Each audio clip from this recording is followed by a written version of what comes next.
The average golf trip to Scotland or Ireland requires the planning and execution of 40 to 50 individual reservations, tee times, and other arrangements.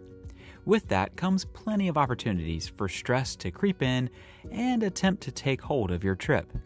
In this video, we'll cover a few best practices to ensure you have a smooth, memorable, and stress-free golf trip across the pond. Tip number 1 is to choose your travel companions wisely.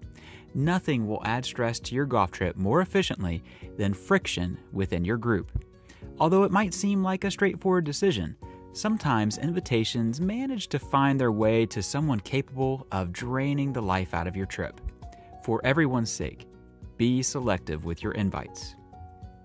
Tip number 2 is to hire a driver host. Without a doubt, the most effective way to avoid stress on a golf trip is to hire a driver host. We use the term driver host because they truly are your host while across the pond, serving as a concierge, wisecrack supplier, tour guide, and maybe shoulder to cry on after a hard day on the golf course. It's also worth noting their role as designated driver, particularly in Scotland, where the average sized man would be over the legal limit after a single pint. But above all else, these professionals are there to see that you enjoy your trip to its fullest. Tip number 3 is to limit the windshield time. Even if you've hired a driver host, it's important to keep in mind that the great golf courses in the UK and Ireland are spread across every corner of the map. Unless you have a month or better at your disposal for each country, playing every course on your list in a single trip is basically impossible. But that doesn't stop a lot of golfers from trying. In the process, their trip is turned into a time-crunched slog from one golf course to the next, seeing nothing but the inside of a windshield in between. The easiest way to avoid this stress is to divide and conquer. Base yourself in a single region for a few days at a time and play the marquee courses in that area, leaving the other regions for your next golf trip across the pond.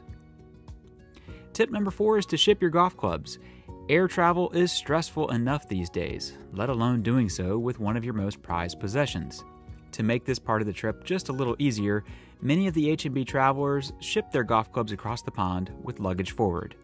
The downside to shipping is that you're without your clubs for roughly a week leading up to the trip.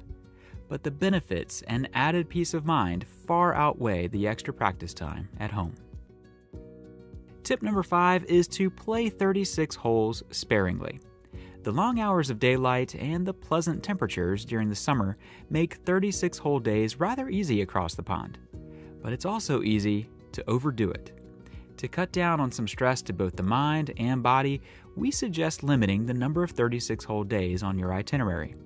That doesn't mean, however, that we are opposed to them entirely, but if you do work in a 36-hole day, you might want to take advantage of our next piece of advice.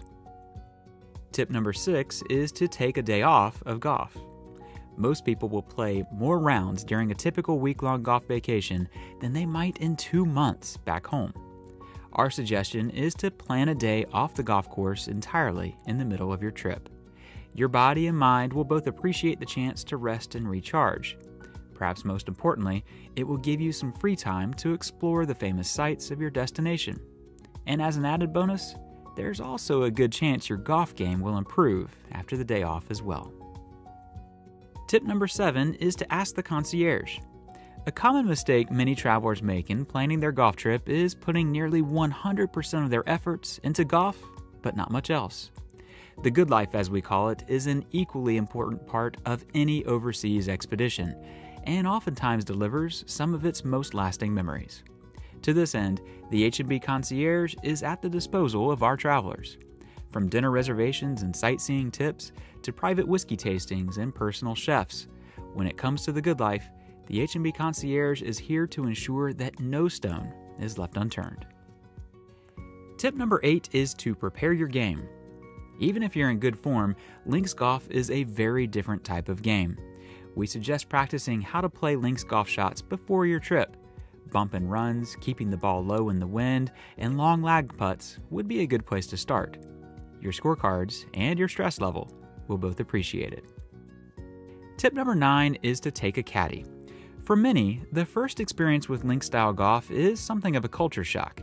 Blind tee shots, hidden pot bunkers, dome-shaped greens, and rough that has never once seen a lawnmower all provide a warm welcome to the inexperienced links golfer.